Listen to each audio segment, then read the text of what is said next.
নমস্কার বন্ধুরা, আজকে আমি নিয়ে এসেছি মাছের খুব সুন্দর একটা রেসিপি। ঝাল কম ঝোল, একদম দারুণ রেসিপি।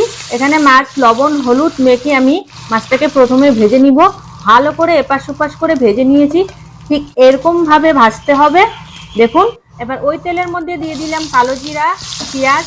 পেঁয়াজ ভালো করে ভাজা হয়ে গেছে। আদা রসুন আর শুকনো লঙ্কা বাটা দিয়ে দিলাম। দিয়ে একটু ভেজে নিয়ে সামান্য একটু জল দিয়ে দিলাম। সামান্য একটু জল দিয়ে ভালো করে একটু নাড়াচাড়া করে দিয়ে দিলাম লবণ হলুদ জিরার গুঁড়া ধনিয়ার গুঁড়া দিয়ে ভালো করে কষে নিলাম। তারপর একটু সামান্য চিনি দিয়ে দিলাম। চিনিটা আপনারা দিতে পারেন, চাইলে না দিতে পারেন, স্কিপ করতে পারেন। তারপরে দিয়ে দিলাম জল। জলটা দেওয়ার পর ঝোল ফুটে আসলো, তারপরে ভাজা মাছ দিয়ে দিলাম। ভাজা মাছ দিয়ে ভালো করে ফুটিয়ে নিলাম। দেখুন, মাছের ঝোল কম ঝাল রেডি খাওয়ার জন্য।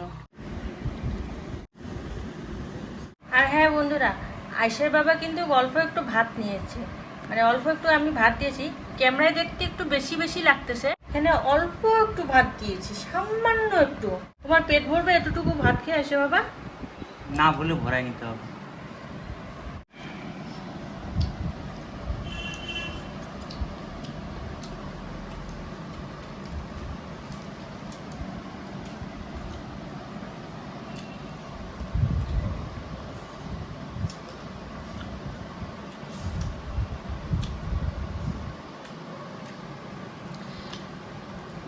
খেয়ে যাচ্ছ, কেমন হয়েছে সেটা বলো।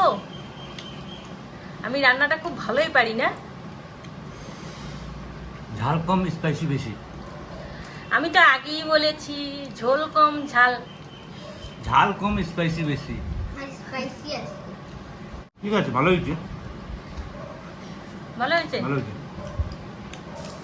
আপনারা ট্রাই করবেন না এরকম রেসিপি। কেন ট্রাই করলে খেতে পারবেন না। কেন? কারণ বানানো ভিডিও স্কিপ করে দেন, বানানো ভুল হয়ে যায়, খারাপ হয়ে যাবে, তখন বলে কি ভালো হয় না। এটা অবশ্য ঠিক ঠিক আছে, বলেছো। আপনারা ট্রাই করবেন না। কারণ এই যে দেখতেছেন, এই যে আমি যে বলতেছি, আপনি স্কিপ করে ডাইরেক্ট টেনে নিয়ে এসে ভিডিওটা দেখতেছেন। ঠিক আছে, আর কমেন্ট করে দিয়ে চলে যাচ্ছেন একদম ভালো হয়েছে ভালো হয়েছে। তারপরে অনেকেই কমেন্ট, মাঝে মধ্যে আমি কমেন্ট পাই রেসিপিটি ভালো হয় নাই, আমি রান্না করেছি ভালো হয়নি। কিন্তু আপনি পুরো ভিডিওটা ভালো করে দেখলেন না, একটা রেসিপিতে একটা জিনিস স্কিপ হয়ে গেলে বাস পুরো রেসিপিটাই শেষ। আমাদের দেখুন বা অন্য কারোর যারই ভিডিও দেখুন, হ্যাঁ যারই ভিডিও দেখুন, স্কিপ করবেন না। বাই, থ্যাংক ইউ দেখার জন্য,